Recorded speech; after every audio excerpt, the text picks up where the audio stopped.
Hello दोस्तों।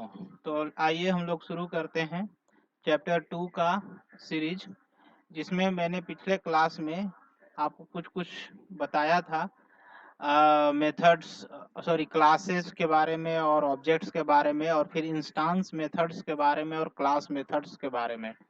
तो आज हम लोग नेक्स्ट टॉपिक जहां हमने लास्ट क्लास ओवर किया था वो था डिफाइनिंग मेथड्स। तो आज हम लोग पढ़ेंगे कि how to define a methods in a class. तो मेथड डिफाइन करने का बहुत सिंपल सा तरीका है। हम लोग कैसे डिफाइन करते हैं देखिए। तो इसके लिए हम एक एग्जाम यहाँ आपको बगल में मैं समझा रहा हूँ कैसे हम इसको डिफाइन करेंगे। तो मेथड को डिफाइन करने का तरीका, जैसे हमने कोई क्लास बनाया, क्योंकि क्लास के अंदर ही हम किसी न किसी मेथड को डिफाइन करेंगे। कोई भी क्लास हमने बनाया ABC, अब इसके अंदर हम मेथड को डिफाइन करने के लिए सबसे पहले आपको यहाँ देना होता है access specifier. Access specifier, then यहाँ इसके बाद हमारा होगा मॉडिफायर। मॉडिफायर, देन इसके बाद यहाँ return type. Return type, then method name. यहाँ पर क्या हो जाएगा आपका मेथड नेम, ठीक है। और इसके बाद ये ब्रैकेट, और यहाँ पर पैरामीटर लिस्ट। पैरामीटर लिस्ट, ठीक है। और ये क्लोज, और इसके बाद ओपन करली ब्रेस, और इसका डेफिनेशन होगा यहाँ पर डेफिनेशन, ठीक है। यानी कि क्या वर्क परफॉर्म करेगा ये हमारा मेथड जब कॉल होगा, और इसको हम क्लोज कर देंगे। तो इस तरह से हम क्या करते हैं, एक मेथड को डिफाइन करते हैं। अब इसमें देखिए, इसमें कुछ कुछ पार्ट ऑप्शनल है, जैसे हमारा एक्सेस स्पेसिफायर, मॉडिफायर, ठीक है, और ये पैरामीटर लिस्ट। ये सब हम, ये तीन चीज जो है ये ऑप्शनल है, ये आप दे भी सकते हैं और नहीं भी दे सकते हैं, ठीक है। ये मॉडिफायर हो गया, एक्सेस स्पेसिफायर हो गया, और पैरामीटर लिस्ट। ये दोनों चीज आपका कंपलसरी, रिटर्न टाइप और मेथड नेम, और ये ब्रैकेट ये आपको देना है। डेफिनेशन कंपलसरी है, क्योंकि अगर मेथड बना रहे हैं तो आप किसी न किसी पर्पस के लिए बना रहे होंगे, तो वो पर्पस सॉल्व होना चाहिए, तो उसको डिफाइन करना बहुत कंपलसरी होता है। तो इस तरह से हम किसी भी मेथड को डिफाइन करते हैं। इसका एक एग्जांपल हम आपको बताते हैं। तो इसमें अब ये चीज आपके पास दिमाग में आएगी, ये तीनों ऑप्शनल कैसे, ये मतलब क्यों इतने इंपॉर्टेंट नहीं है। देखिए, एक्सेस स्पेसिफायर आपके पास कौन कौन से हैं। तो एक्सेस स्पेसिफायर आपके पास हैं एक्सेस स्पेसिफायर में आपके पास कौन कौन से हैं, एक पब्लिक, ठीक है, देन एक होगा आपके पास प्रोटेक्टेड। प्रोटेक्टेड, एक और होगा आपके पास प्राइवेट। प्राइवेट, और एक आपका होता है फ्रेंडली। फ्रेंडली, तो ये फ्रेंडली क्या होता है, ये डिफॉल्ट होता है। मतलब अगर आप कोई एक्सेस स्पेसिफायर नहीं लिखते हैं यहाँ पर, ये अगर आप ओमिट कर देते हैं या इसको नहीं लिखते हैं, तो आपका बाय डिफॉल्ट ये किस में चला जाएगा, एक्सेस, कौन से एक्सेस स्पेसिफायर को कंपाइलर ले लेगा, इस फ्रेंडली एक्सेस स्पेसिफायर को ले लेगा। इसको लिखना कंपलसरी नहीं, तो आप लिख भी सकते हैं, बट अगर नहीं, कोई इनमें से तीनों में से कोई भी नहीं लिखे, तो आपका बाय डिफॉल्ट ये फ्रेंडली हो जाएगा। तो ये ऑप्शनल हो गया। देन मॉडिफायर में आपका क्या होता है, स्टैटिक या फाइनल। ये दो कीवर्ड हम यूज करते हैं मॉडिफायर में, और भी कुछ कुछ है, अभी हम ये दोनों के बारे में डिस्कस आपको कर दे रहे हैं। मॉडिफायर में आपके पास कौन कौन से, एक स्टैटिक, ठीक है, ये एक स्टैटिक और एक फाइनल। स्टैटिक क्या करता है आपको पता है, ये पिछले ही क्लास में, पिछले वाले लेक्चर में मैंने बताया कि स्टैटिक आपकी किसी भी मेथड या किसी भी डेटा मेंबर्स को या मेंबर्स को क्या कर देता है, क्लास मेथड या क्लास वेरिएबल बना देता है। स्टैटिक लगा देने के कारण वो मेथड क्या हो जाएगा, क्लास मेथड हो जाएगा। यानी कि उसको एक्सेस करने के लिए उस क्लास के ऑब्जेक्ट की जरूरत नहीं होगी। अगर ऑब्जेक्ट बनाते भी हैं तो हर ऑब्जेक्ट को सेम कॉपी ही मिलेगा, अलग अलग कॉपी नहीं मिलेगा। और वो डायरेक्ट हम क्लास नेम के साथ भी डॉट ऑपरेटर लगा के उस मेथड को हम कॉल कर सकते हैं और एक्सेस कर सकते हैं। तो स्टैटिक कीवर्ड का काम यही है कि उस मेथड को या उस मेंबर को क्लास मेंबर बना देना, ताकि वो डायरेक्ट क्लास नेम के साथ डॉट ऑपरेटर लगा के एक्सेस हो जाए, और उसका सेपरेट सेपरेट कॉपी ऑब्जेक्ट्स के लिए ना क्रिएट हो। तो ये था स्टैटिक। इसी तरह फाइनल कीवर्ड किस लिए यूज है, final keyword is use to create a constant term. तो यहाँ कांस्टेंट मेथड बनाने के लिए जिसका वैल्यू फिक्स होगा, उसके लिए हम लोग फाइनल कीवर्ड यूज करेंगे। एक और चीज हमको याद रखना है, अगर किसी मेथड को क्रिएट करते समय हम स्टैटिक कीवर्ड का यूज कर देते हैं, अगर हम किसी मेथड को क्रिएट करने के लिए मॉडिफायर के रूप में स्टैटिक कीवर्ड को यूज करते हैं, तो इसमें अब एक रिस्ट्रिक्शन हो जाएगा कि वो मेथड सिर्फ और सिर्फ एक स्टैटिक मेंबर को ही एक्सेस कर पाएगा, नॉन स्टैटिक मेंबर को डायरेक्ट एक्सेस नहीं कर पाएगा। जैसे फॉर एग्जांपल अगर हमने एक मेथड बनाया, इसमें क्या चीज मैंने बताया कि static method only able to access static member of class, only able to access static member of class।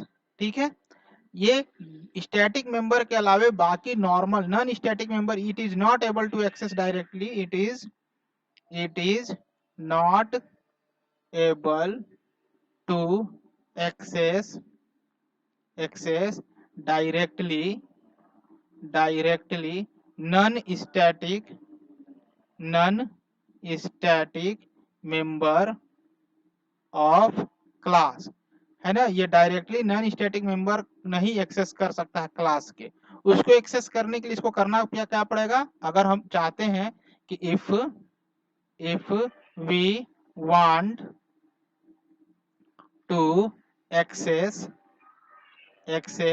Non static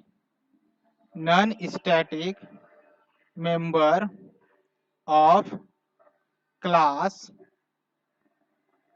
non static member of class, ठीक है, इनटू कहां पर स्टैटिक मेथड, इनटू या इन स्टैटिक मेथड, इनटू मतलब इन static method then हमको कैसे access करना है, then first of all create object of the particular class, object of the particular class. ठीक है, पहले हमको क्या करना पड़ेगा, उस पर्टिकुलर क्लास का ऑब्जेक्ट बनाना पड़ेगा उस नॉन स्टैटिक मेंबर को एक्सेस करने के लिए उस स्टैटिक मेथड के अंदर। ठीक है, तो याद रखना है स्टैटिक मेथड अगर हम बनाते हैं तो उस मेथड के अंदर हम नॉन स्टैटिक मेंबर को एक्सेस नहीं कर सकते हैं, उसमें हम सिर्फ स्टैटिक मेंबर को ही डायरेक्ट एक्सेस कर सकते हैं। अगर नॉन स्टैटिक मेंबर को एक्सेस करना है तो हमको उस क्लास का पहले उसमें उस स्टैटिक मेथड के अंदर ऑब्जेक्ट बनाना पड़ेगा।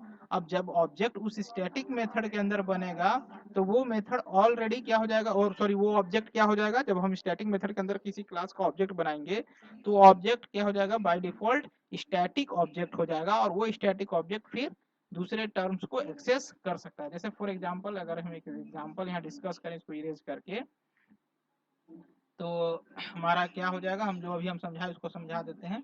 क्या हुआ, जैसे हमने एक क्लास क्रिएट किया, क्लास क्रिएट किया एबीसी। इस एबीसी क्लास के अंदर हमने कुछ दो मेंबर बनाए, एक हमने बनाया स्टैटिक इंट n1 और एक हमने सिंपल n1 बनाया, n2 सॉरी। तो ये n1 क्या हो गया आपका स्टैटिक मेंबर, ये नॉन स्टैटिक मेंबर, यानी कि ये इंस्टेंस वेरिएबल, ये क्लास वेरिएबल। अब हम इसके अंदर एक फंक्शन बनाते हैं, मेथड बनाते हैं, स्टैटिक मेथड। कैसे बनाएंगे, अभी हमने बनाया कि सबसे पहले एक्सेस स्पेसिफायर, तो हमने दिया पब्लिक, फिर मॉडिफायर हमने दिया क्या स्टैटिक, देन हम रिटर्न टाइप सपोज यहाँ दे देते हैं void, देन मेथड नेम हमने दे दिया xyz। ठीक है, पैरामीटर अभी हमने यहाँ कुछ भी नहीं दिया, ब्लैंक रखा। अब इसके अंदर हमको सपोज हमको ये n1 एक्सेस करना है, तो n1 को हम डायरेक्ट एक्सेस करके उसमें वैल्यू असाइन कर सकते हैं या उसको यूज कर सकते हैं। बट अगर n2 को एक्सेस करना है तो हमको क्या करना पड़ेगा, abc का एक ऑब्जेक्ट बनाना पड़ेगा। ठीक है, ऑब्जेक्ट बनाना पड़ेगा और उस ऑब्जेक्ट के थ्रू फिर हम उस n2 को एक्सेस कर पाएंगे और उसमें वैल्यू या तो यूजर से इनपुट करवाइए या डायरेक्ट स्टोर कीजिए या उस वैल्यू को यूज कीजिए किसी इक्वेशंस या किसी प्रोसेस में। मतलब हम डायरेक्ट उस मेंबर को एक्सेस, नॉन स्टैटिक मेंबर को स्टैटिक मेंबर के अंदर एक्सेस नहीं कर सकते हैं, उसके लिए हमको उस क्लास का ऑब्जेक्ट बनाना होगा। डायरेक्ट एक्सेस करने की कोशिश, अगर हम कभी कोई यूजर ऐसे सोचता है कि हम n2 इज इक्वल टू 95 इस तरह से हम एक्सेस करके उसमें तो यहाँ ये एरर आ जाएगा, ये हमारा क्या हो जाएगा, एरर। क्यों? क्योंकि n2 is a non static member. यहाँ क्या है, n2 is non static member. और हम क्या कर रहे हैं, we try to access it into static method, है ना। हम इसको क्या करें, इनटू या इन द स्टैटिक मेथड, हम इसको इन स्टैटिक मेथड के अंदर एक्सेस करने की कोशिश कर रहे हैं, जो कि अलाउएबल नहीं है। तो ये था हमारा मेथड। अब हमने हम क्या पढ़ रहे थे कि how to create a method. तो मेथड को हम क्रिएट कैसे करते हैं, तो मेथड को क्रिएट कैसे, डिफाइन कैसे करते हैं। तो डिफाइन करने के लिए एक्सेस, अभी हमने सिंटेक्स बता दिया, एग्जांपल आप देख लीजिए कैसे हम बनाएंगे। सबसे पहले एक्सेस स्पेसिफायर हमने दिया पब्लिक, ठीक है। फिर मॉडिफायर वही स्टैटिक या फाइनल, तो स्टैटिक। Then return type. अब रिटर्न टाइप में आपके पास क्या होता है, तो रिटर्न टाइप में हम यहाँ पर लिख देते हैं रिटर्न टाइप आपका क्या क्या होगा। तो रिटर्न टाइप में आप अभी तक जितने भी डेटा टाइप पढ़े हैं, है ना, डेटा टाइप जितने भी पढ़े वही सारे रिटर्न टाइप में आएंगे, यानी कि वॉइड, है ना, इंड, ठीक है, फ्लॉट, डबल, ठीक है, स्ट्रिंग, ये सब हमारे रिटर्न टाइप्स में आ जाएंगे, ठीक है।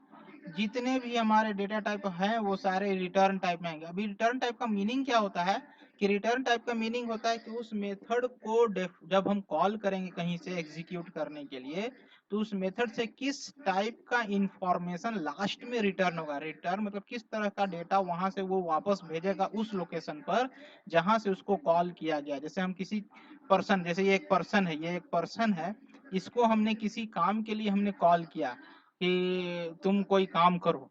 अब ये काम करने गया, ये गया यहाँ, हमने इसको कॉल किया, ठीक है। कॉल करके हमने बोला कि डू सम वर्क, ठीक है। अब ये क्या गया, काम करने चला गया, है ना, क्या गया, गो फॉर वर्क, ठीक है। अब यहाँ काम किया, है ना, परफॉर्म सम वर्क, ठीक है। अब वर्क करने के बाद फिर वापस आया। अब वापस आया तो वापस आने समय ये अपने साथ कुछ लेकर आया, कुछ यहाँ से रिजल्ट या कुछ डेटा या कुछ भी इंफॉर्मेशन, या काम करने के बाद जो भी वहां तैयार हुआ वहां से वो लेकर आया। तो जो लेकर आ रहा है उसका क्या टाइप होगा, यहाँ जो इंफॉर्मेशन ये लेकर आ रहा है, ये जो इंफॉर्मेशन अपने साथ लेकर आ रहा है, इस इंफॉर्मेशन का क्या टाइप होगा, इसी टाइप को हमको कौन बताता है, यहाँ रिटर्न टाइप। ये जो रिटर्न टाइप है यही बताता है कि ये जो इंफॉर्मेशन लेकर आएगा उसका टाइप क्या होगा, किस टाइप का इंफॉर्मेशन ला सकता है। ऐसा नहीं कि हम void लिख दे तो इंटीजर इंफॉर्मेशन लेकर आएगा, नहीं, void लिखे तो वो नल वैल्यू रिटर्न करेगा, इंटीजर लिखे तो वो इंटीजर वैल्यू रिटर्न करेगा, फ्लोट लिखे तो फ्लोट वैल्यू रिटर्न करेगा। तो यहाँ रिटर्न टाइप हमें बताता है कि वो फंक्शन या वो मेथड किस तरह के वैल्यू को वापस रिटर्न करेगा उस लोकेशन पर जहां से उसको कॉल किया गया है, ठीक है। तो ये काम है। जैसे हमने किसी पर्सन को अभी जो एग्जांपल दिया, किसी पर्सन को बोला कि जाओ खाना बनाओ, खाना बनाने के बाद उसने खाना बनाया, बनाने के बाद वो अपने साथ वो खाना लेकर आया, तो खाना का जो टाइप है वो बताने के लिए यहाँ पर ये रिटर्न टाइप दिया जाता है। तो अगर हमको किसी मेथड से कुछ भी रिटर्न नहीं करवाना है, नल वैल्यू रिटर्न करवाना है, तो हम यहाँ पर क्या लिखेंगे, void, ठीक है। देन यहाँ पर मेथड नेम यहाँ पर कुछ भी हो सकता है। जैसे हम यहाँ मेथड नेम लिख देते हैं ABC। अब ये जो मेथड नेम होता है, मेथड नेम हमारा क्या है, आइडेंटिफायर है। ये मेथड नेम ये क्या है हमारा, हम यहाँ लिख देते हैं, ये हमारा क्या है, आइडेंटिफायर। ये हमारा मेथड नेम क्या है, आइडेंटिफायर है, ठीक है। यानी कि इस ये यूजर डिफाइंड है, ये क्या है, यूजर डिफाइंड, यानी कि जो नाम हम प्रोग्रामर का मन होगा वो नाम यहाँ रख सकता है। इसके बाद फंक्शन ब्रैकेट, यहाँ पैरामीटर लिस्ट होगा, अगर पैरामीटर लिस्ट होगा तो आप उसको यहाँ क्रिएट करेंगे, जैसे इंट x, इंट y, ठीक है। इस तरह से कॉमा दे दे के हम बनाते जाएंगे। और इसके बाद ये यहाँ पर ये कोई लाइन नहीं है, ठीक है, यहाँ पर। और इसके बाद इसका डेफिनेशन, यहाँ पर जो भी यहाँ वर्क परफॉर्म करना है, जो भी इसके साथ वर्क है वो सारा हम यहाँ डिफाइन करेंगे, यानी कि डेफिनेशन वाला पार्ट यहाँ आ जाएगा। और इसके बाद इसको क्लोज कर देंगे। तो इस तरह से हम मेथड को क्रिएट करते हैं।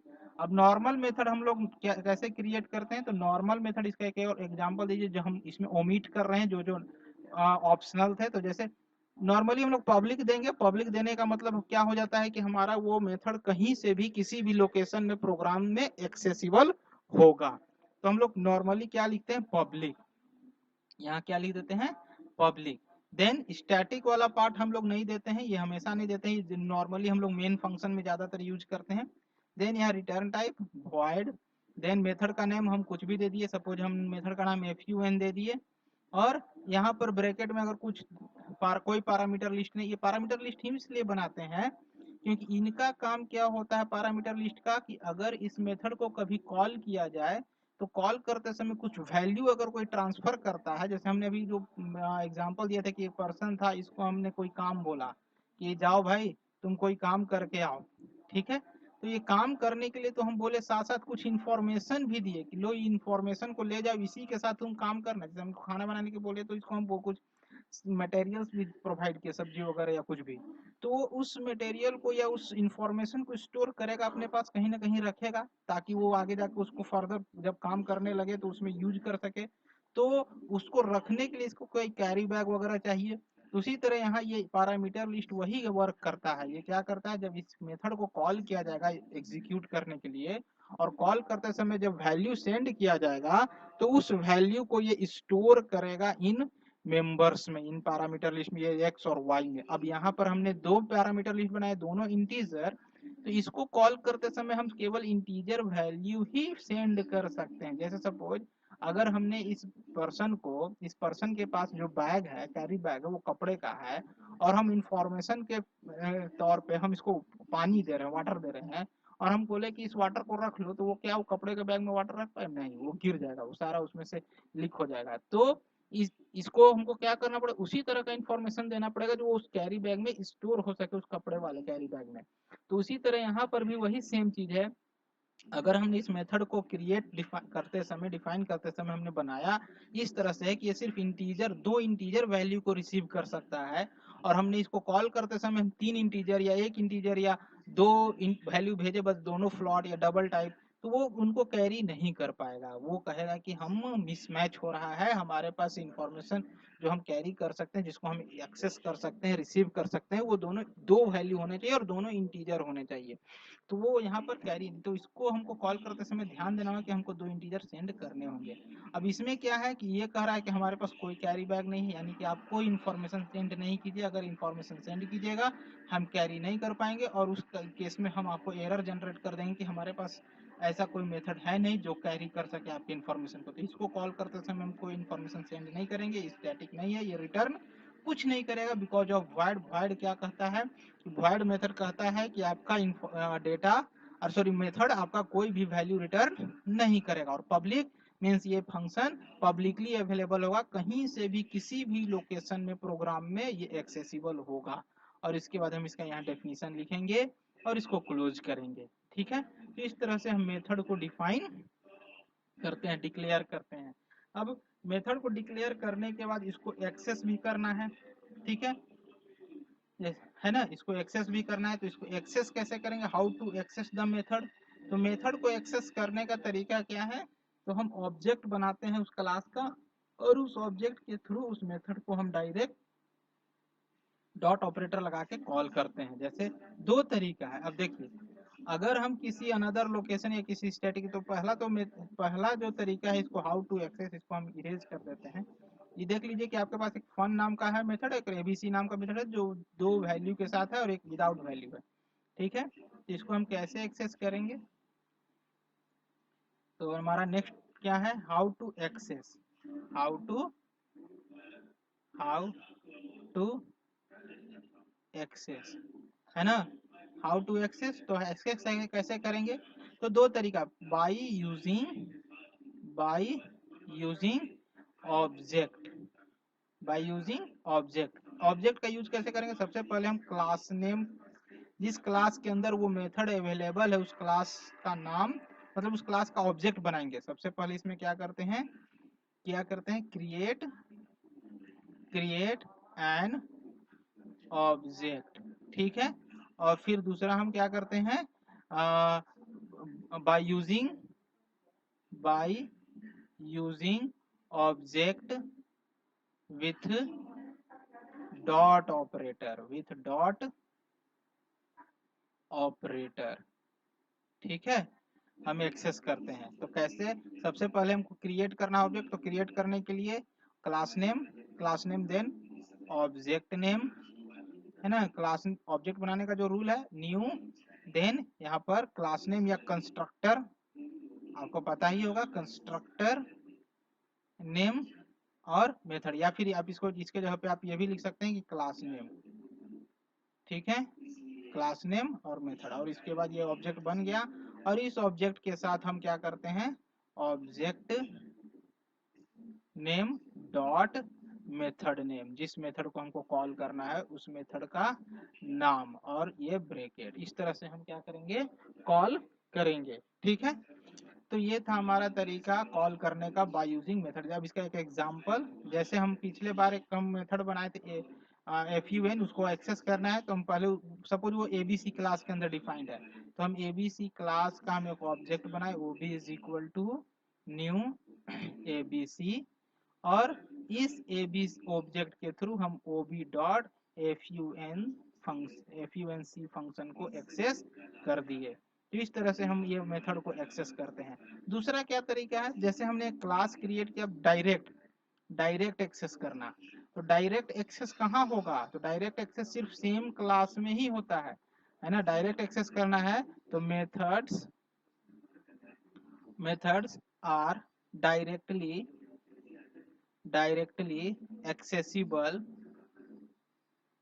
एक्सेसिबल, सॉरी ये गलत लिख दिया, डायरेक्टली,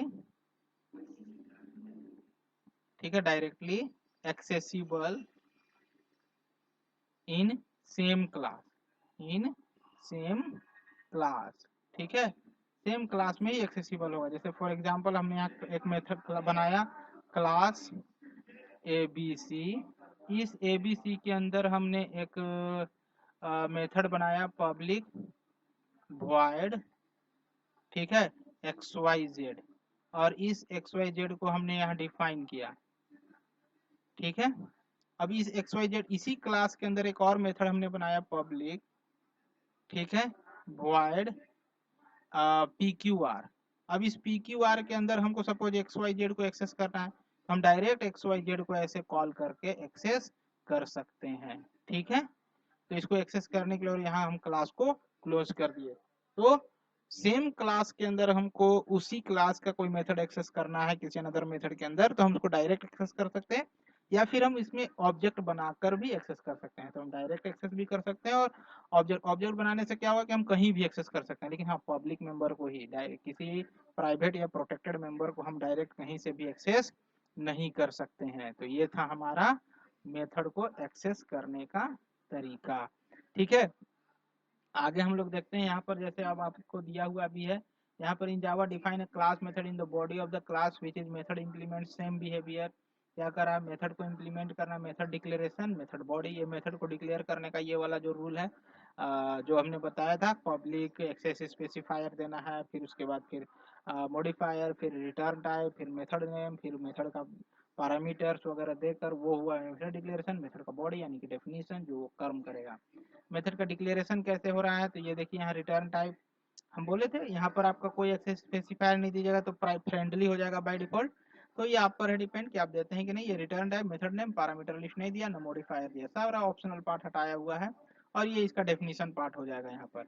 अब controlling access to members of class, access specifier के थ्रू हम क्या कर सकते हैं, क्लास के मेंबर को कंट्रोल कर सकते हैं कि वो एक्सेस होगा या नहीं होगा। तो एक्सेस स्पेसिफायर के बारे में यहाँ पर थोड़ा सा डिफाइन किया गया है। एक्सेस स्पेसिफायर के बारे में आप ऑलरेडी पढ़े भी होंगे, है ना।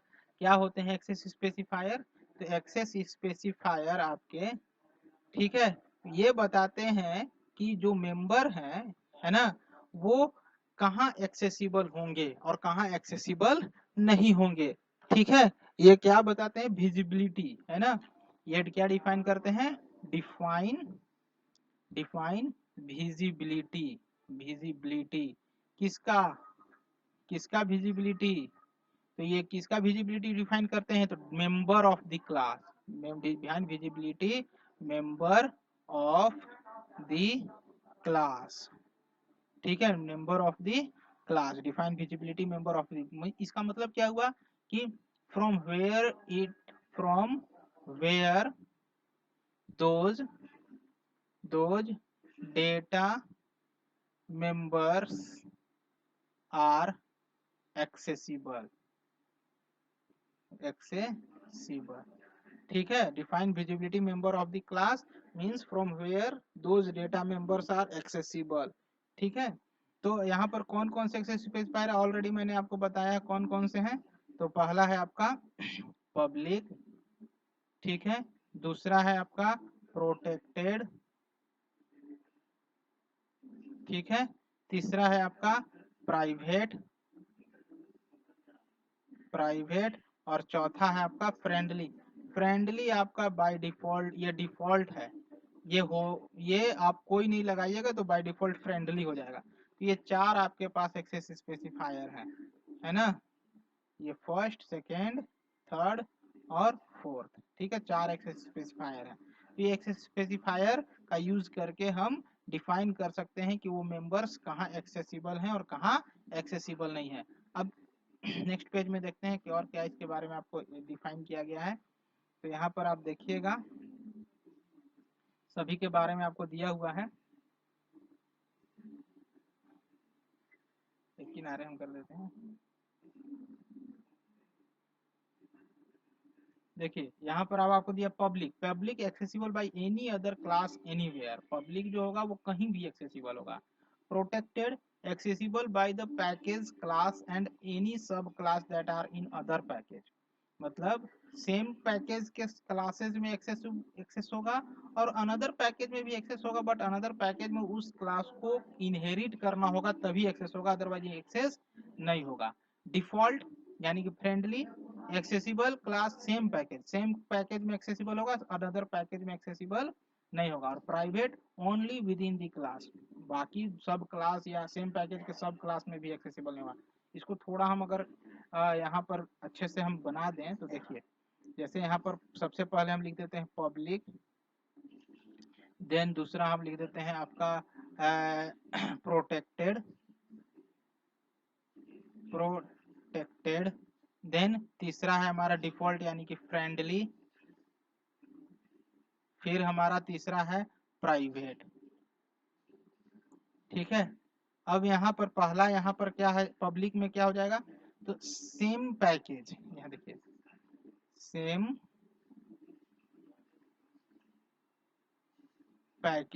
पैकेज का क्या हो गया, सेम क्लास,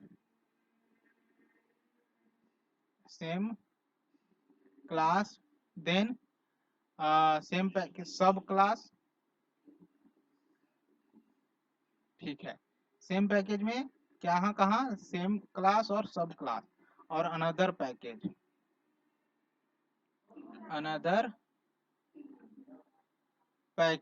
में क्या हो जाएगा, सब क्लास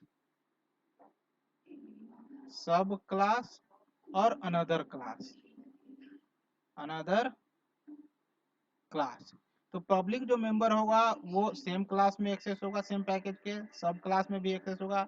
अनदर पैकेज में अगर जाते हैं तो वहाँ भी जो जिस क्लास के अंदर वो पब्लिक मेंबर है उस क्लास को हम अगर एक्सेस किए हैं, यहाँ सब बनाए हैं मतलब उसको इनहेरिट किए हैं, तो वहाँ भी एक्सेस होगा, और अनदर क्लास में तो वहाँ भी, मतलब हर जगह एक्सेस होगा। प्रोटेक्टेड सेम पैकेज के सेम क्लास में, सेम पैकेज के सब क्लास में, अनदर पैकेज के सब क्लास में, लेकिन अनदर पैकेज के अनदर क्लास में एक्सेसिबल नहीं होगा। फ्रेंडली सेम पैकेज के सब क्लास में और सब क्लास में होगा, बट अनदर पैकेज में वो कहीं एक्सेसिबल नहीं होगा। और प्राइवेट सेम पैकेज के सेम क्लास में होगा, बट सब क्लास में भी, सेम पैकेज के सब क्लास में भी नहीं होगा, अनदर पैकेज के सब क्लास में भी नहीं होगा, और अनदर क्लास में भी नहीं होगा। तो प्राइवेट बहुत ज़्यादा सिक्योर हो जाता है, डेटा इंफॉर्मेशन को कर देता है, वो सिर्फ सेम क्लास में ही एक्सेस होगा।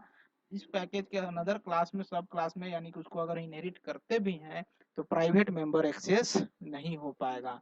तो ये था हमारा क्या, यहाँ पर हमारा टिक का मीनिंग क्या है, एक्सेसिबल ठीक है। और ये क्रॉस का मतलब है नॉट एक्सेसिबल, नॉट एक्सेसिबल। ठीक है, तो ये आपका मीनिंग हुआ। तो ये हमारा यहाँ पर क्या है ना, ये हमने डिफाइन कर दिया। अब आपको थोड़ा और ज्यादा क्लियर हो गया होगा कि कहाँ एक्सेस होगा और कहाँ एक्सेस नहीं होगा। अब यहाँ देखिए क्रिएटिंग एंड यूजिंग ऑब्जेक्ट, कैसे हम ऑब्जेक्ट को क्रिएट करते हैं ये यहाँ पर आपको डिफाइन किया गया है।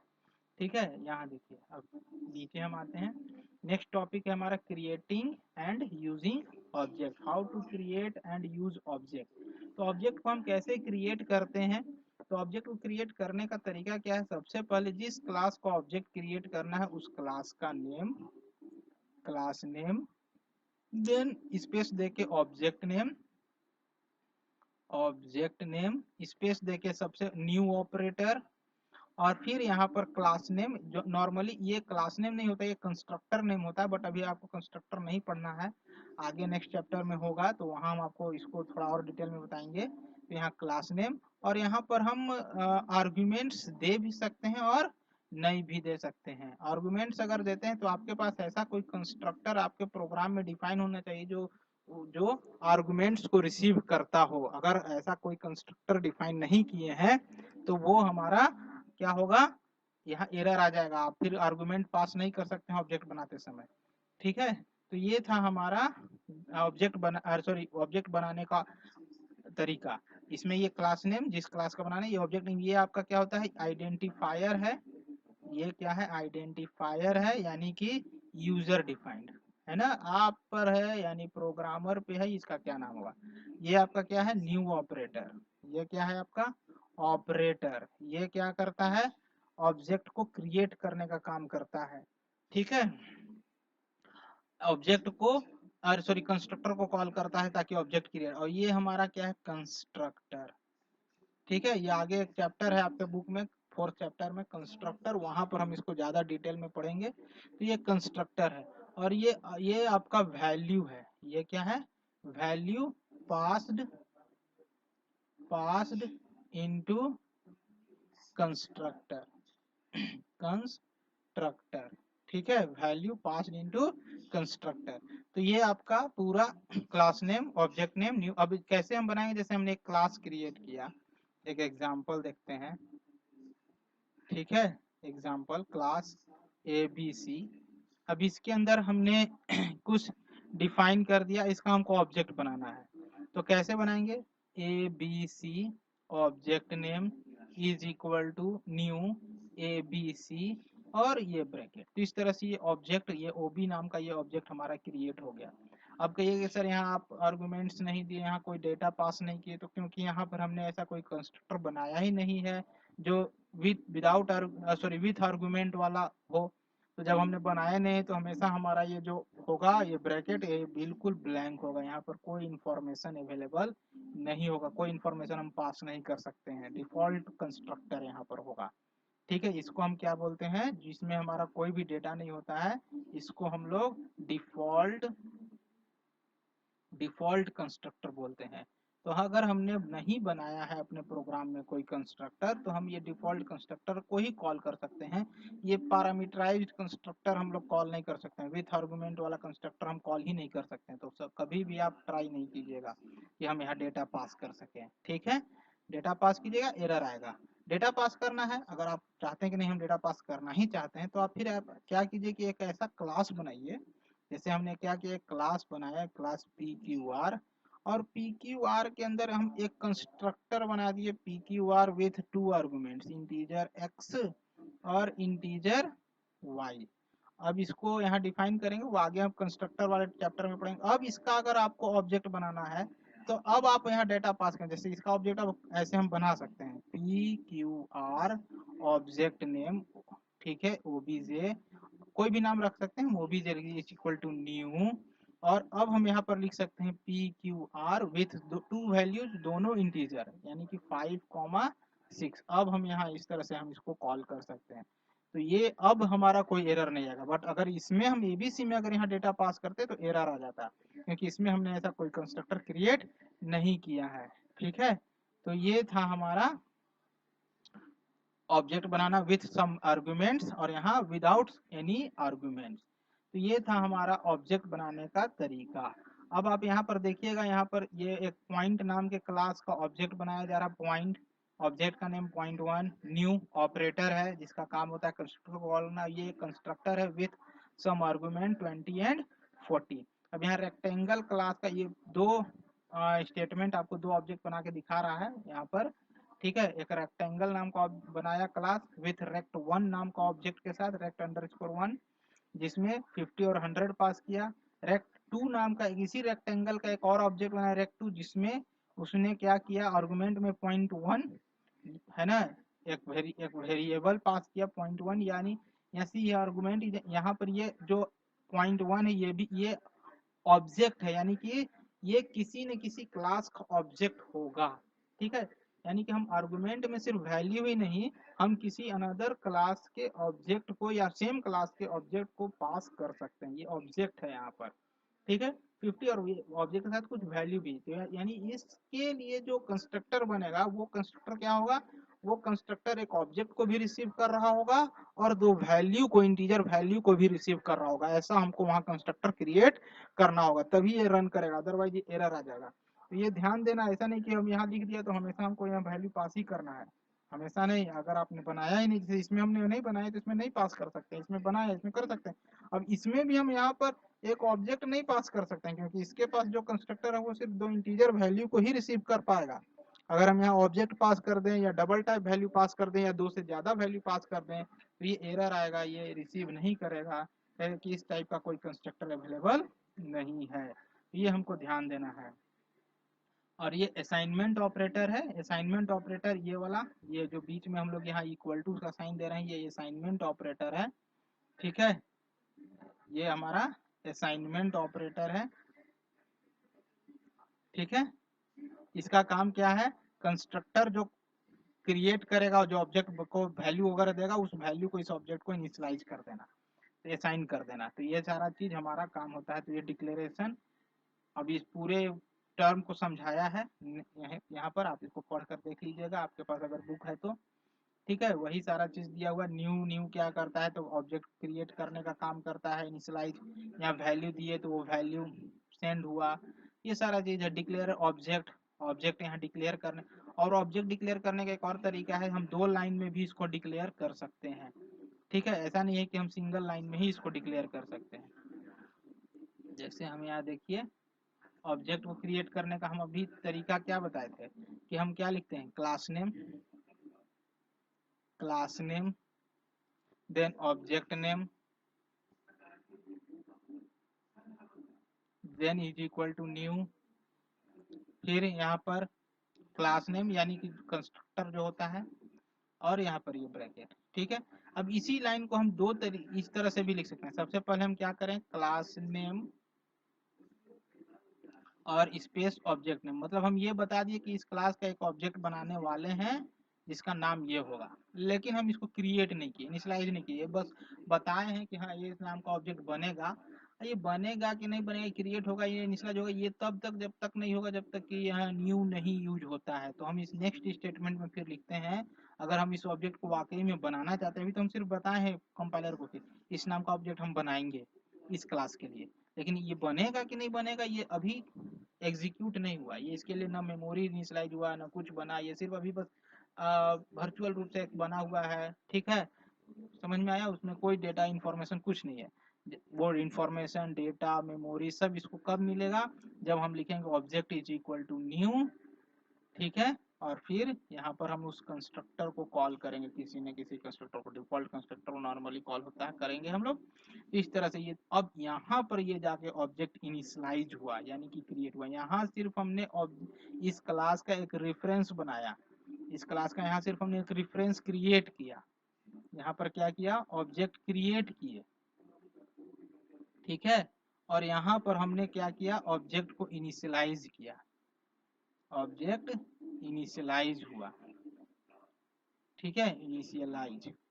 ठीक है, तो ऑब्जेक्ट यहाँ सिर्फ हम बना के छोड़ दिए कि हाँ इस नाम का ये रेफरेंस है, ये ना, अभी इसमें कोई डेटा नहीं है, कुछ नहीं है। ठीक है, यहाँ देखिए declaration do not create new object. ठीक है, या इस तरह से लिखने का मतलब है कि यहाँ पर कोई ऑब्जेक्ट क्रिएट नहीं, this the statement point one does not create a new point object, it is just declare a variable named point one. यहाँ पर सिर्फ क्या हुआ, पॉइंट क्लास का एक पॉइंट वन नाम का वेरिएबल बन गया, that will be used to refer a point object, जो कि पॉइंट ऑब्जेक्ट को रेफर कर रहा है। The reference is empty until assigned, इसमें जब ये अभी एकदम एम्प्टी है, इसमें कुछ भी नहीं असाइन होगा। ये लाइन का मतलब है कि ये और ऑब्जेक्ट में, जैसे हमने ए बी सी का एक ओबी बना दिए, तो हम बता दिए कि ओबी नाम का ऑब्जेक्ट बनाने वाला है, लेकिन इसमें कुछ असाइन नहीं हुआ, एकदम बिल्कुल अभी एम्प्टी है, नल है। ये तब बनेगा, इसको मेमोरी तब मिलेगा जब हम लिखेंगे OB is equal to new ABC method, तब ये इसको अब मेमोरी वगैरह क्रिएट होकर मिलेगा, जो जो इस क्लास के अंदर डिफाइंड होगा, यानी कि इसमें जो ब्लूप्रिंट होगा वो सारा इंफॉर्मेशन अब इसको उठकर मिलेगा इस लाइन के एग्जीक्यूट होने के बाद। तो हम इसको डायरेक्ट एक ही लाइन में लिखते हैं, ऐसे अलग अलग लाइन में जो नहीं लिखते हैं ज्यादातर, ठीक है। तो ये था हमारा कंस्ट्रक्टर को डिक्लेयर करना, ठीक है। इंस्टेंशिएट, वही इंस्टेंशिएट करने के लिए हमको क्या करना होगा, न्यू का यूज करना होगा, न्यू ऑपरेटर यूज करके हम उसको क्या करते हैं, इंस्टेंशिएट करते हैं, मतलब हम उसके लिए सारा डेटा इंफॉर्मेशन वगैरह देते हैं। Instantiate an object Java use the keyword new, है ना। ये न्यू लगने के बाद ही ये ऑब्जेक्ट इंस्टेंशिएट हुआ, मतलब इसको सारे इंफॉर्मेशन, सारे में डेटा मेंबर्स मिले जो जो इस क्लास के अंदर डिफाइंड था, एबीसी क्लास के अंदर, ठीक है। तो ये था हमारा इंस्टेंशिएट एन ऑब्जेक्ट। नेक्स्ट हम देखते हैं, नेक्स्ट क्या है, नेक्स्ट में वही इनिशियलाइजिंग एंड ऑब्जेक्ट, इसको थोड़ा जूम करें, ठीक है। नेक्स्ट क्या है हमारा,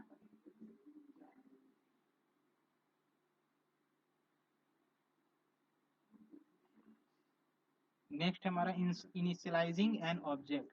इनिशियलाइजिंग एन ऑब्जेक्ट में क्या है, वही देखिए ये इंट दो वेरिएबल बनाया क्लास में, और यहाँ एक ये पब्लिक पॉइंट, यहाँ देखिए कंस्ट्रक्टर क्रिएट किया गया, यहाँ लिखा हुआ भैया कंस्ट्रक्टर, और उसमें ये एक्स और वाई को इनिशियलाइज किया गया दिस कीवर्ड का यूज करके, ठीक है।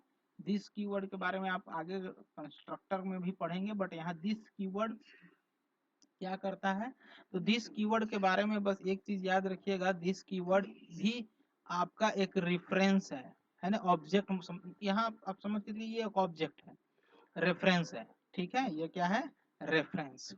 ये किसका इंफॉर्मेशन स्टोर करेगा, किस डेट ऑब्जेक्ट का, तो जिस ऑब्जेक्ट के थ्रू उस पर्टिकुलर मेथड को कॉल किया जाता है, उस ऑब्जेक्ट का रेफरेंस स्टोर करता है।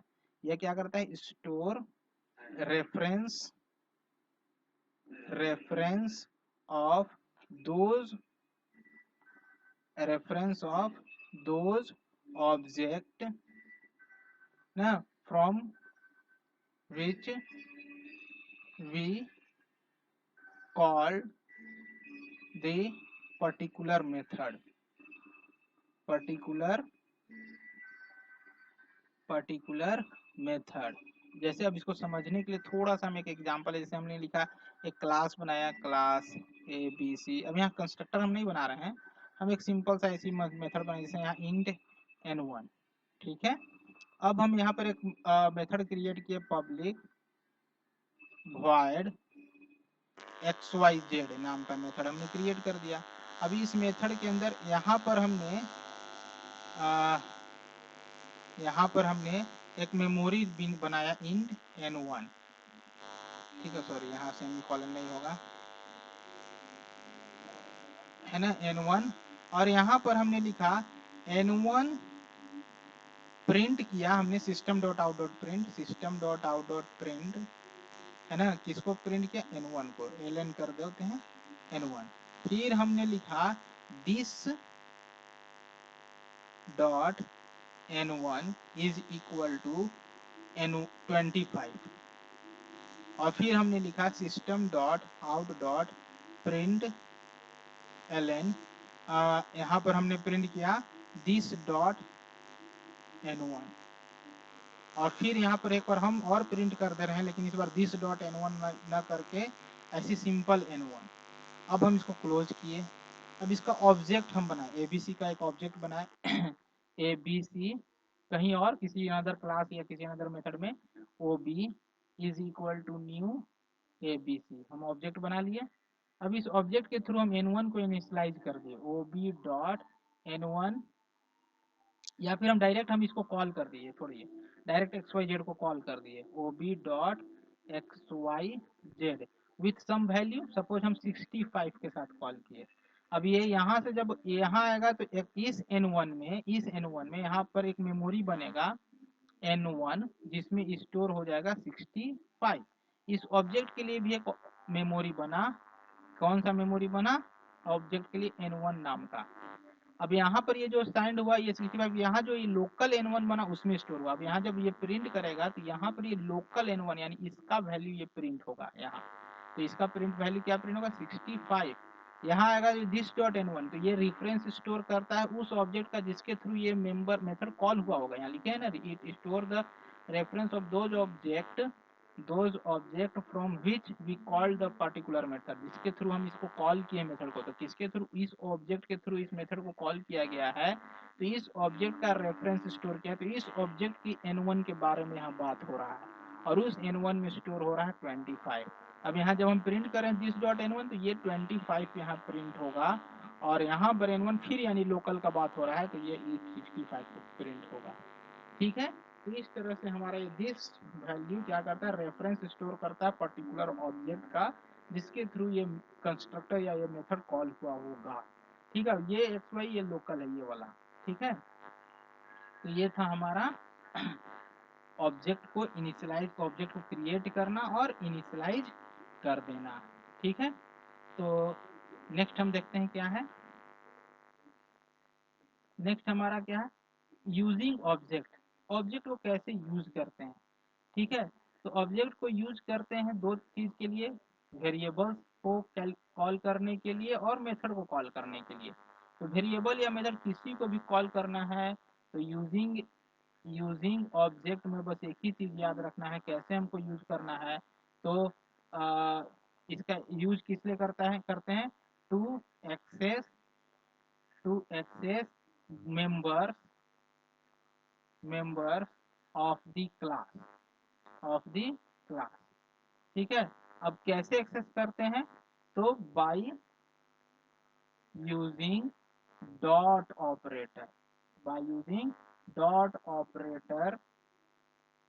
ऑपरेटर, विथ किसके साथ? विथ ऑब्जेक्ट नेम है ना, विथ ऑब्जेक्ट नेम। ठीक है, कैसे एक्सेस करते हैं? तो हम सबसे पहले लिखते हैं ऑब्जेक्ट नेम। सिंटेक्स अगर हम इसका बात करें तो ऑब्जेक्ट नेम डॉट फिर यहाँ पर मेंबर नेम। ठीक है, इस तरह से हम एक्सेस करते हैं। अब जैसे फॉर एग्जांपल, अब हम एक एग्जांपल हम यहाँ ले लेते हैं, इसको इरेज करते हैं, इसको इरेज करते हैं, है ना। यहाँ पर हम देखें क्या है, जैसे हमने क्लास क्रिएट किया, क्लास ABC, और इस क्लास के अंदर हमने डिफाइन किया कुछ मेंबर इंट N1, और इसके अंदर एक मेथड भी डिफाइन कर देते हैं, पब्लिक void XYZ। ठीक है, इसको डिफाइन किए हैं। अभी डिफाइन क्या है वो अभी हम हमारा मेन मोटिव नहीं है। अब इस ABC का हम एक ऑब्जेक्ट बनाए। ABC का ऑब्जेक्ट कैसे बना? ABC OB is equal to new ABC, हमने बना लिया ऑब्जेक्ट। अब इस ऑब्जेक्ट के थ्रू N1 को एक्सेस करना है तो हम कैसे लिखेंगे? OB डॉट, है ना, यहाँ N1 इज इक्वल टू, इसमें वैल्यू असाइन करना तो हम इसमें असाइन करेंगे 25। ठीक है, अगर हमको XYZ को एक्सेस करना है तो हम कैसे करेंगे? OB dot XYZ method. तो इस तरह से हम मेंबर को भी एक्सेस कर सकते हैं, इसी तरह हम ऑब्जेक्ट मतलब मेथड को भी एक्सेस कर सकते हैं। तो कैसे एक्सेस करना? बस बाय यूजिंग डॉट ऑपरेटर। जैसे यहाँ पर ये ऑब्जेक्ट के वेरिएबल को एक्सेस कर रहा है, dot x, dot width, dot length, ये सब वेरिएबल्स होंगे। मेथड को एक्सेस करना होगा, यहाँ पर भी वेरिएबल्स डायरेक्ट एक्सेस हो रहे हैं, डेटा मेंबर्स एक्सेस हो रहे हैं। मेथड एक्सेस करने होंगे तो वो इस तरह से एक्सेस होगा, object name dot method name. ठीक है, इसको जूम कर लीजिए। यहाँ पर भी वही चीज कर रहा है, यहाँ पर ये न्यू रेक्टेंगल डॉट हाइट, इसका मतलब ये हुआ कि यहाँ पर हम वर्चुअल ऑब्जेक्ट बना रहे हैं। सॉरी, हाँ, यहाँ पर हमने क्या किया, वर्चुअल ऑब्जेक्ट बनाया है, ठीक है, और उस ऑब्जेक्ट के थ्रू इस हाइट में को कॉल किया है। यहाँ पर क्या है, कोई ऑब्जेक्ट नेम यूज नहीं हो रहा है ना, नेम हम नहीं डिफाइन करके हम यहाँ पर क्या किए हैं, वर्चुअल ऑब्जेक्ट बनाए हैं। ठीक है, कैसे वर्चुअल ऑब्जेक्ट बनाते हैं, तो वर्चुअल ऑब्जेक्ट का यूज हमको तुरंत करना होगा। जैसे हमने यहाँ क्लास क्रिएट किया, क्लास ABC, ठीक है, और इसके अंदर हमने एक मेमोरी बनाया N1, और और भी कुछ डिफाइन किया। अब हम इसका ऑब्जेक्ट बनाए ABC OB is equal to new ABC method. अब हमको क्या करना है, इस OB के थ्रू इस N1 को एक्सेस करना है। तो हम क्या करते हैं, OB dot N1 is equal to 25। तो यहाँ पर ये वर्चुअल ऑब्जेक्ट नहीं, यहाँ पर ये ऑब्जेक्ट है, ये इसको हम बाद में कभी भी कहीं भी प्रिंट करना होगा तो हम लिख दिए system dot out dot print, है ना, किसको, OB डॉट N1, है ना, मतलब हम कभी भी इसको एक्सेस कर सकते हैं, ये अवेलेबल होगा हमारे पास। लेकिन हमने यहाँ एक मेमोरी बनाया इंड x, और x में हमको n1 का वैल्यू यहाँ असाइन करना है, या इसमें n1 में वैल्यू हमको वर्चुअल रूप से असाइन करना है। तो हम कैसे करेंगे, x is equal to new, new सिर्फ लिखे हैं, न्यू इज इक्वल टू, ये एक्स वेरिएबल है, ये क्लास का ऑब्जेक्ट नहीं है, ये एक्स वेरिएबल है, new is new space ABC। अब सिर्फ हम अगर न्यू स्पेस ABC लिखे तो यहाँ एक वर्चुअल ऑब्जेक्ट बन गया। अब इस वर्चुअल ऑब्जेक्ट का यूज करके हम इसके मेंबर को एक्सेस कर सकते हैं। अब ये वर्चुअल ऑब्जेक्ट है तो ऐसा नहीं कि यहाँ हम ये वाला लाइन हटा दिए, न्यू ABC, और यहाँ पर लिख दिए dot N1 is equal to 25, N1 क्या लिख दिए, 5। अब हम ये 5 एक्सेस कर लिए, अब ये 5 को हमें आगे कहीं स्टोर करना है, तो ऐसा नहीं हो पाएगा, ये स्टोर नहीं हो पाएगा, क्योंकि अब आगे इसके बाद ये इसका कोई नाम ही नहीं इस वर्चुअल ऑब्जेक्ट का, तो आप इसको यूज कैसे कीजिएगा। ठीक है, N1 को एक्सेस कर लीजिएगा, N1 एक्सेस करके उसको फिर कहीं यूज नहीं कर पाएगा, तो इसको हम क्या क्या करना होगा, हमको डायरेक्ट वहीं पर असाइन कर देना होगा, है ना, डायरेक्ट यहीं असाइन कर देना होगा। तो उसके लिए हमको क्या करना होगा, यहाँ N1 का सपोज वहाँ वैल्यू असाइंड है पहले से ऑलरेडी, N1 का कुछ वैल्यू है, उसको हम डायरेक्ट यहाँ system dot out dot print L में हम यहाँ प्रिंट कर सकते हैं, या उसको डायरेक्ट एक्स में स्टोर कर सकते हैं। तो ये वर्चुअल ऑब्जेक्ट के थ्रू N1 एक्सेस हुआ। ठीक है, तो ये था हमारा वर्चुअल ऑब्जेक्ट बनाना विदाउट कोई ऑब्जेक्ट नेम दिए, लेकिन हाँ उसको हमको तुरंत वहीं यूज करना पड़ेगा उसी स्टेटमेंट में, नेक्स्ट स्टेटमेंट में हम यूज नहीं कर पाएंगे बिकॉज उसका कोई नाम हमने नहीं दिया है। तो ये था हमारा ऑब्जेक्ट के थ्रू किसी वेरिएबल को एक्सेस करना। इसी में आप यहाँ नीचे देखिएगा तो ऑब्जेक्ट के थ्रू मेथड को भी एक्सेस करने का, तो ये भी मैंने ऑलरेडी बता दिया, object name dot method name, अगर मेथड पैरामीटर लिस्ट वाला है यानी आर्गुमेंट रिसीव कर सकता है, वैल्यू को रिसीव कर सकता है तो वैल्यू भेजेंगे, रिसीव नहीं कर सकता है तो वैल्यू नहीं भेजेंगे। या कोई parameter need not, no parameters, इसमें पैरामीटर्स होगा। तो इस तरह से हम ऑब्जेक्ट को कॉल कर, ऑब्जेक्ट के थ्रू मेथड को कॉल करते हैं। सेम तरीका है, डॉट ऑपरेटर लगा के एक्सेस करते हैं। यहाँ पर आपके पास दिया भी होगा, यहाँ देखिए थोड़ा सा जूम करते हैं, तो यहाँ आप देखिएगा कि आपके पास एक एग्जाम्पल में भी इसको समझाया गया होगा। जैसे यहाँ पर देखिए रेक्ट डॉट मूव 40 कॉमा, यानी कि यहाँ पर रेक्ट ऑब्जेक्ट हुआ और उस ऑब्जेक्ट के थ्रू मूव नाम के मेथड को कॉल किया जा रहा है डॉट ऑपरेटर लगा के। अब ये मेथड आर्गुमेंट रिसीव करने वाला है इसलिए वैल्यू भेजा गया, अगर आर्गुमेंट रिसीव करने वाला नहीं होगा तो वैल्यू नहीं भेजा जाएगा। तो इस तरह से हम, अब यहाँ देखिए यहाँ पर क्या है, वर्चुअल ऑब्जेक्ट बनाया गया और उस वर्चुअल ऑब्जेक्ट के थ्रू एरिया मेथड को कॉल किया गया, है ना, जिसमें ये दोनों इन्फॉर्मेशन सेंड होगा और इन दोनों इन्फॉर्मेशन के थ्रू वो एरिया मेथड कॉल होकर रन करके जो भी वैल्यू आएगा वो इसमें स्टोर हो जाएगा। ये वर्चुअल ऑब्जेक्ट का काम हुआ। ठीक है, तो वर्चुअल ऑब्जेक्ट के थ्रू मेंबर को भी एक्सेस कर सकते हैं और क्या कर सकते हैं, मेथड को भी एक्सेस कर सकते हैं। अब वो कंट्रोलिंग, कंट्रोलिंग कैसे करना, वही प्राइवेट पब्लिक प्रोटेक्टेड और डिफॉल्ट लगाकर, तो ये तो आपको पता ही है, बस वही मेथड बनाते समय हम क्या करते हैं, एक्सेस स्पेसिफायर देते हैं स्टार्टिंग में ही। अब एक्सेस स्पेसिफायर में आपने पब्लिक प्राइवेट या प्रोटेक्टेड या फ्रेंडली लिख दिया या नहीं कुछ लिखा तो वो फ्रेंडली हो जाएगा, तो उस केस में वो उसी तरह से एग्जीक्यूट होगा, उसी तरह से एक्सेसिबिलिटी उसका डिफाइन हो जाएगा, जो मैंने अभी एक टेबल बनाकर आपको डिफाइन किए बताया था उसी तरह से वो डिफाइन हो जाएगा और उसी तरह से फिर वो एक्सेस भी होगा। उसको हम फिर एक्सेस अगर प्राइवेट बना दिए तो ऐसा नहीं है कि हम उसको एक्सेस कर पाएंगे कहीं और से भी। देखिए यहाँ पर आपका टेबल बनाया हुआ भी है, आप इसको ध्यान से देखिएगा, तो ये आपको समझ में आ जाएगा, टेबल ऑलरेडी आपके भी बुक में बनाया हुआ है, ठीक है। जैसे यहाँ प्राइवेट सेम क्लास में, प्रोटेक्टेड सेम क्लास, सब क्लास और पैकेज है ना, अनदर पैकेज में भी, पब्लिक कहीं भी, एवरीवेयर है ना, वर्ल्ड, एनीथिंग, एनी, एवरीवेयर, सब जगह। पैकेज, पैकेज यहाँ पर पैकेज नहीं है, फ्रेंडली होगा, बाय डिफॉल्ट होगा, ये गलत लिखा हुआ है ना, डिफॉल्ट होगा। ये देखिए सेम क्लास और सेम पैकेज में एक्सेस होगा, सब क्लास वगैरह ये सब में एक्सेस नहीं होगा। तो इस तरह से हमारा है। जैसे यहाँ प्राइवेट बना दिया, तो ये प्राइवेट मेंबर्स या प्राइवेट मेथड्स अब सिर्फ इसी क्लास के मेंबर्स एक्सेस कर सकते हैं, इस क्लास के बाहर हम इसको, इसका ऑब्जेक्ट बनाने के बाद भी हम एक्सेस नहीं कर सकते हैं। ये एकदम बिल्कुल रिस्ट्रिक्ट हो गया, ये दोनों, ये मेंबर और ये मेथड, ठीक है। इसको हम इसी क्लास के अंदर हम एक्सेस, जैसे यहाँ पर ये क्या कर रहा है, एक्सेस करने की कोशिश कर रहा प्राइवेट, यहाँ इलीगल, ये देखिए यहाँ भी एक्सेस करने का ये देखो दोनों इलीगल है। क्यों?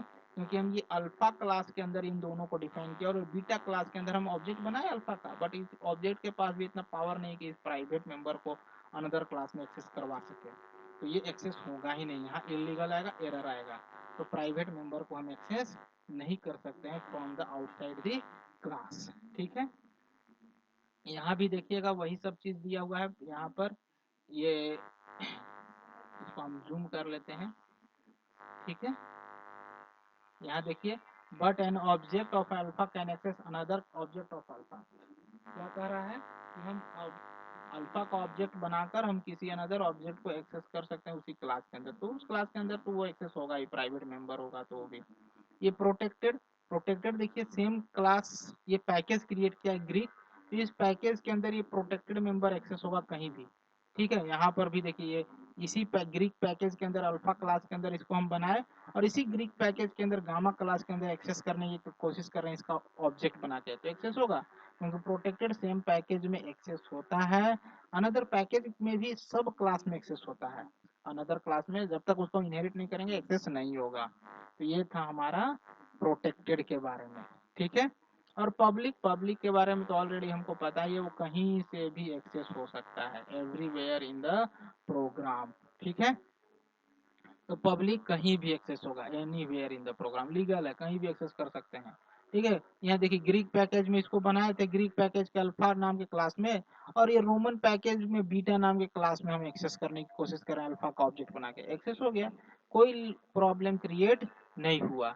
इसी तरह यहाँ फ्रेंडली, फ्रेंडली सिर्फ क्या होता है, सेम पैकेज में एक्सेस होगा, तो ग्रीक पैकेज में डिफाइन किए, इसको हम यहाँ एक्सेस कर सकते हैं। तो ये था हमारा क्या चीज, एक्सेसिबिलिटी ऑफ द मेथड्स। तो ये था हमारा पूरा का पूरा एक्सेस स्पेसिफायर के बारे में प्रोग्राम। तो अब आप इसको समझ गए होंगे। अब हम लोग नेक्स्ट सेशन में objects as instance of class के बारे में हम लोग पढ़ेंगे। तो आप लोग यहाँ तक पढ़ कर आएंगे, यहाँ तक में अगर कोई डाउट होगा तो आप हमारे कमेंट सेक्शन में लिखकर हमसे पूछ सकते हैं। तो थैंक यू दोस्तों, और आप हमारे इस चैनल को लाइक और सब्सक्राइब करें, और कोई डाउट हो तो हमें कमेंट सेक्शन में बता सकते हैं। Thank you.